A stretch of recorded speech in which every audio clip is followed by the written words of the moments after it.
Hi everyone, Jaap here. I want to talk about archaeology, or rather geography, not archaeology, geography, where the route that Israel took out of Egypt with the first Exodus to the Canaan, to the land of milk and honey.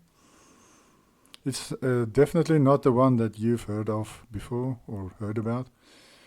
But before this, there's other two videos that you need to watch also. Is this one, the real Mount Sinai found. My biggest find ever is this one, the real Mount Sinai. And the other video is the Garden of Eden found.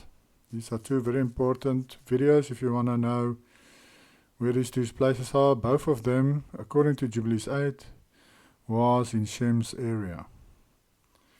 So, I just wanted to show you this picture. I've divided it up. That's why you must watch those videos, because in one of those videos I show the area that Ham received and how I know it's this area. It explains it very well in Jubilees 8. It's more difficult to determine Shem's area here in Asia, but Shem got part of Africa, India, Arabia, India, and a part of Asia here, probably Turkey. But Ham got this part of Africa on the, you could say, left side of the Gihon, of the Nile. Japheth got Asia, Europe, and the islands. And Shem got this part. And you see this line that I draw here? Jubilees 8 explains this to you. And it says in verse 19, "And he knew that the Garden of Eden is the Holy of Holies and the dwelling of Yahuwah." It's interesting because in the end Yahuwah is also again going to be there, going to dwell there, not permanently, but with the Gog of Magog war. And Mount Sinai, the center of the desert, and Mount Zion, the center of the navel of the earth, these three were created as holy places facing each other. Now facing each other means they are in line with each other. One of them is on the equator. It says the center of the navel of the earth, that's the equator. So let me show you that picture again.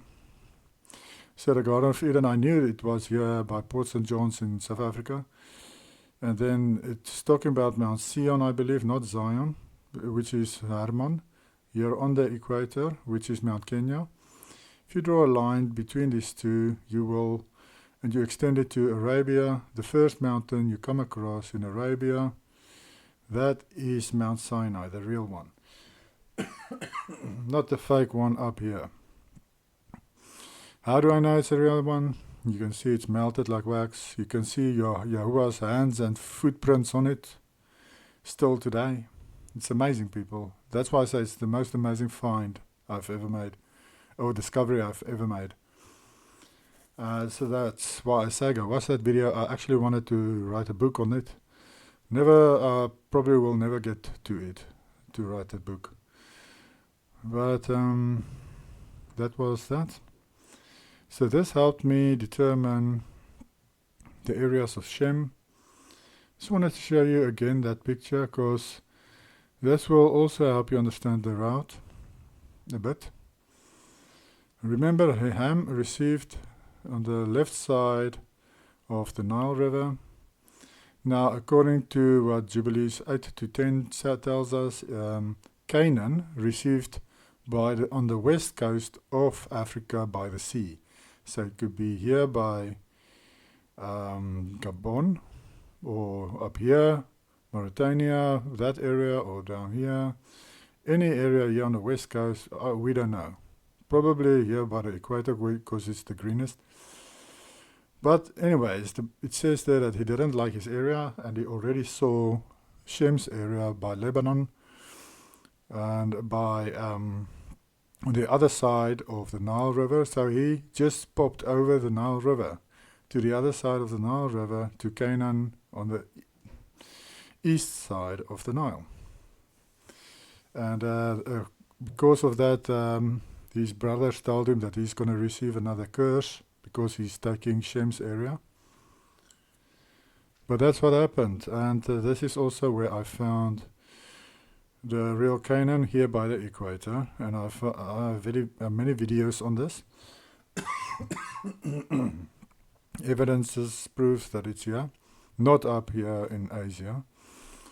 Although this is still Shem's area up here, it is by the equator today. And yes, that's all he did. He went over the Nile River to this side of the Nile River, still in Africa. We see in the Bible, 2 verses tells us that Jerusalem and Mount Zion is next to the Nile River, so it is in Africa. It cannot be up here by the fake Israel. It's impossible. But anyways, this is that picture done. Let's have a look now further. The route. Now, what was interesting, most people believe because of Ron Wyatt, he made some things. So he spread some information that people believed or just ate up everything he said. I think he was just a plant to deceive people in the end. In the beginning, long ago, I also believed everything he said, but then as I learned truth, I came to the conclusion that he was just part of the deception, and he was also there to help deceive the people in the end. One of the deceptions is the crossing of the Red Sea. Where on the Red Sea did they cross? First, I want to show you that. There's a book written on it, Mount Sinai in Arabia, the Exodus Route Restored. It's very good information here. It's on Bible.ca. You can go archaeology. You can go look it up. Go study it yourself. Go read through everything here. This is the book. I don't know why I'm coughing again suddenly. And what it shows here, I want to show you this picture. From Goshen, they moved down and they crossed by the Straits of Tiran at the bottom. But Ron Wyatt said always they crossed at the Nuweiba beach here in the middle. Because Jabal Laws is just, right there. There where the blue, that's the fake one. That's why he said they came through here, through the mountains, and they crossed here to the mountain. This guy says, no, they went to the bottom, they crossed at the bottom, and then he says they went all over the place here, Mount Sinai and back up here in Israel, because he still believes Israel is up here, but it isn't. So I'm going to show you not just this crossing, but also the rest of it. Where did they go after the crossing? They didn't go upwards. They went further down on the coast of Arabia, the west coast. So let's look at that. Now that Nuweiba that Ron Wyatt was pushing, it says here that it's very, very deep. It's like almost a kilometer deep there. So which tells you it's basically impossible for people or animals or wagons to go through there, even if the ground is dry. It's just basically impossible to cross it. Here you can see topography. There's Nuweiba Beach here, the crossing there. The green part, they say here, is 800 meters deep. And here by Tiran, it's red. You see there? Red and orange.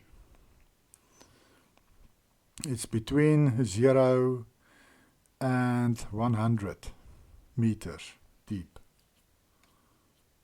That's not much, people. Really, that's not much at all. And that is why this is the most likely place of them crossing, is right down here at the bottom. Now he proves in his book, he gives a lot of proofs why it is down here. One of it is it's much easier to cross through here because it's quite flat and there is a land bridge here. As you can see, it's deep on this side, it's deep on that side, but there, right there, is red and orange. It's quite shallow. And back in the day, remember the water levels is rising all the time. And back in the day, this part that's red here was land.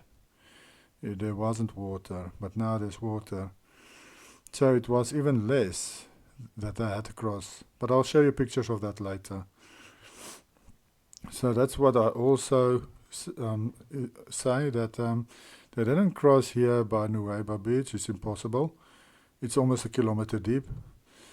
It would be too steep for them if they get even down to the bottom here. It will be too steep because it's just about 15 kilometers across, or to 20 kilometers, but it's like 1 kilometer deep. It would be too steep for them to get back out. But this is straightforward and much easier across here. And back then, it was only 5 kilometers to cross this area, not 20 like up here. Only 5 kilometers. And that's that. Why do I have this? I'll show you this later. So let's just go to this Google Earth. In the thick red line, I've showed how they got to Mount Sinai. Up here from Goshen, they went down the peninsula, is that what they call this? And there we go down here. They went down along the coastline here, and they crossed here, as he shows in his book. Yeah, in his book he shows you, and he shows from the Bible that it's the correct direction, because here you have your Sukkot where they went through. They came down here to Migdol, Etham. Here, Pi Hahiroth, the Bible talks about that. It's right there. Here he says. Now this Migdol, I think that's a watchtower there, and it's them that notified Pharaoh. He says that they see the Israelites walking along here, and that's why I think 4 days or so later, the Pharaoh came down here with all his wagons and his armies. Now, as you can see, when they came around this corner here, where this mountain is, it's enclosed here. There's mountains, you can't go up further. So they were cornered right here at the bottom. They were cornered, and they asked Yahweh for a miracle, and he opened the water up here, and they crossed through here. But they didn't go up here, they continued downwards. Just wanted to show you that. So let's go back here. So they went across there, and as I said, this picture, yeah, back in the day, it would have looked like this. You see there's land here. Today it looks like this. These parts are now underwater. Back in the day, it was land. Now it's 16 kilometers across, but there is a land bridge here, as I showed you on the previous picture.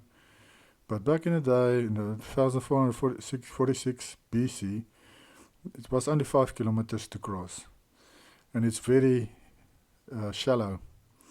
As you can see here at the top, it shows you the deepest area would have been like 200 meters or so, and the rest of it is straight and 50 meters deep across. And this is, remember, this is today, 250 and 50 meters. As I said, this part that shows 50 meters up here is now was land back then, as you can see there. So it's only this part. So this part was less than 200 meters deep and 5 kilometers across. Much easier to pass through, to go through, with wagons and animals and children. Nothing to climb. It's basically walking through. And yeah, that's what I want to show you on those pictures. So they came through there, and they went along the coastline here, west side of the Arabia, west coast of Arabia, went down to Mount Sinai down here,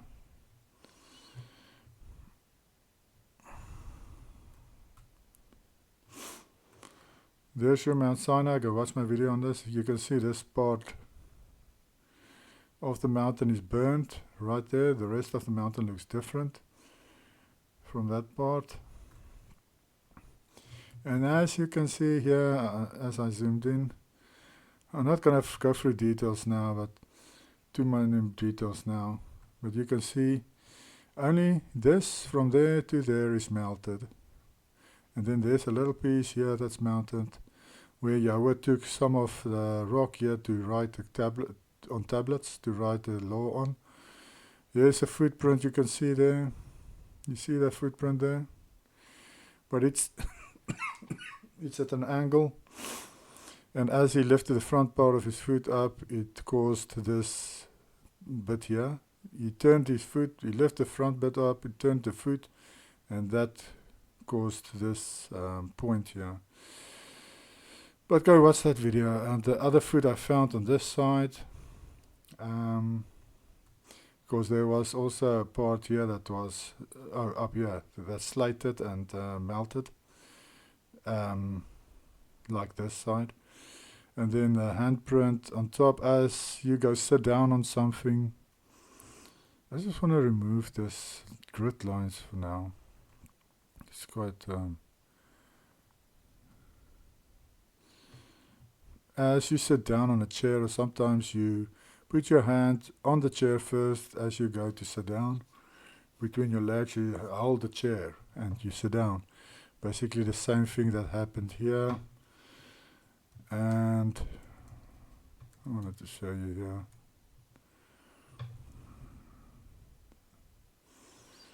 But go watch that other video anyway. There's fingers here. The thumb would have been this side. There's part of the palm of the hand. Anyways, at the top, as you went to sit down, when you tilt it even more, you can see where the two legs went over the mountain. There is a dip, and this side is a dip. Two dips here. Where his legs went over. Here's the one foot. There's the one footprint, because this leg was at an angle like that. And then the other leg was in the air. And the foot was basically here, because this part is slated. When you zoom in, you'll see it. And when you measure this foot, it's exactly the same size as this other foot I showed you. Even the width and the length, exactly the same. And then this piece here is melted. I had pictures of this. It's difficult to find pictures for this area. The Muslims don't want Christians to know about this mountain. Now on these photos you can see they, just like they go to Mecca, they also go to this mountain. It's also a holy place for them. But they're not going to tell the Christians it's a holy place. No, they're going to keep it to themselves. They want you to believe that fake one, Jabal Allah's, is the right one. And they laugh. They think it's so funny. Christians think that fake mountain is the right one. And they go on trips with buses to this mountain, the real one. So funny. But anyways, they've received the law here. Let me just tilt this back like that. And from there, they came further down.